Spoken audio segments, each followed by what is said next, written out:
guys, SwansAwayDays here, back again for another video, and today it's FA Cup preview time.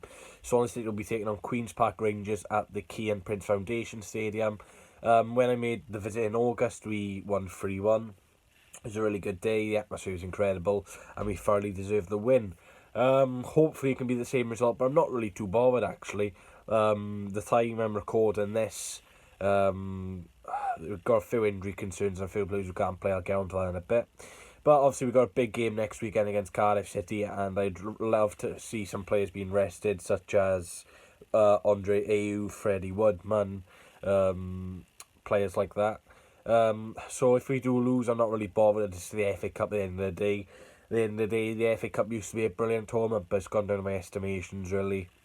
It's just somewhere for... It's just a rotation tournament now, literally, with the Carabao Cup. Until you get to, like, the last couple of rounds, no one takes it seriously. And last year, to be fair to Graham Potter, he did take it seriously, but we were in a worse situation now because we're literally in the playoffs and fighting for the playoff spots. I'd rather focus on the league. QPR, I think they're going to rest a lot of players as well. They can still make the playoffs, only a few points off. So I think it's just going to be one of those games where both teams aren't really too bothered if they go through or not. But I'll be going to QPR tomorrow, so hopefully we can get the win. Speaking of players who've been given a rest, Mark Warburton, obviously QPR manager, has spoken about this game as a potential game to give players a rest. Like I was saying, Swansea City are going to be without Mike van der Hoorn, Joe Rhodes and Joan Garrick, and also Ben Wilmot. Ben Wilmot is not allowed to play. Watford have told the Swans that we are not allowed to play him. In my opinion, the only reason they don't want us to play him is because they could potentially recall him, and if they recall him, then... And if he plays for us, then they can't use him in the future runs of the FA Cup because he'll be illegible. No, I think that's ridiculous, I do. It's either you recall him or you don't recall him, because we're on a knife edge now. And it's early January, but if they don't decide to recall him till late, then we're going to have to get a replacement. So Watford aren't doing us a big favour, especially not letting us play. So it's really stupid how they're not letting him. So they're ruining his potential, really, because we can't play him. And he was only really brought you to play the cup games, really, and be back up. But that's Watford for you. Not really happy with that, but we can't do much. So we're only going into a game against QPR, one fit centre, a senior half, and that's Ben Cabango, who's only a 19-year-old. And even he hasn't had much game time. So it'll be interesting to see who's going to partner Ben Cabango at the back. Is it going to be Brandon Cooper from the under-23s, who I want to see play? Or is it going to be Carl Norton, who can obviously fill in that centre-half role, but then you're obviously going to play Connor Roberts on the right-hand side. So it's going to be interesting. Bit of injury news. QPR centre-back Johan Barbet has not played since October, and Charlie Owens is still out. Obviously, QPR beat Cardiff 6-1 in that last game. Incredible result. Hopefully, they don't beat us 6-1 because we were all making fun of Cardiff for that, but...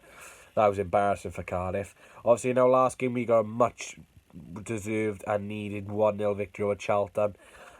First half, it was really good. We should have scored a few goals. Second half, we dropped off, and potentially Charlton could have got something. But with Charlton's injuries and stuff like that, they were never going to really get anything out of that second half.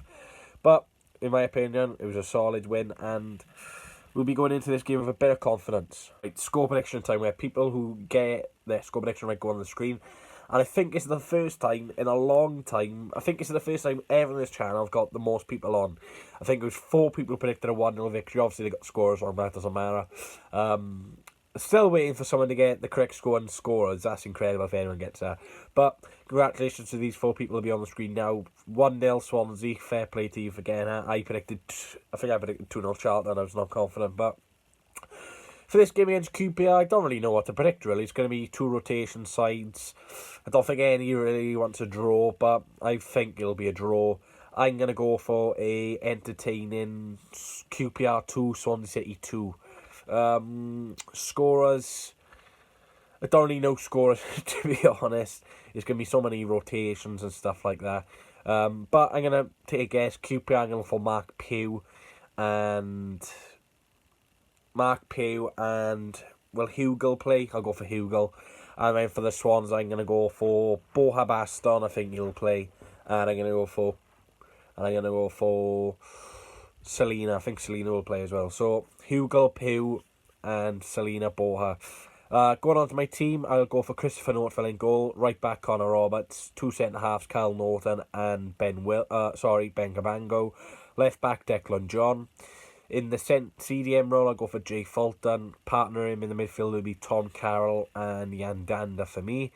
Aldo Kalulu and Christopher Peterson on the wings. And up front, I go for Boa Baston. I play Boa because he needs game time, and then obviously you can sub him off second half.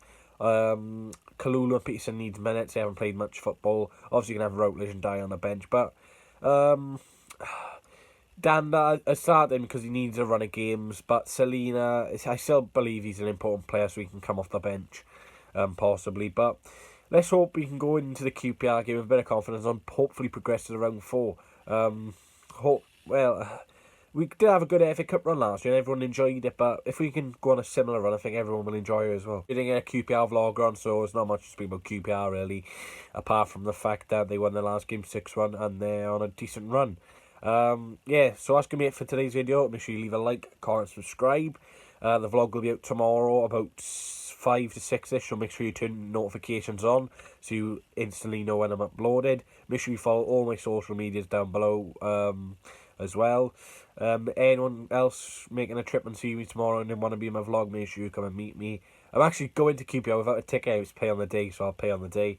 So thank you everyone for watching. Like I said, all support's appreciated. Let's smash, 40 likes. Let's even get 40 likes.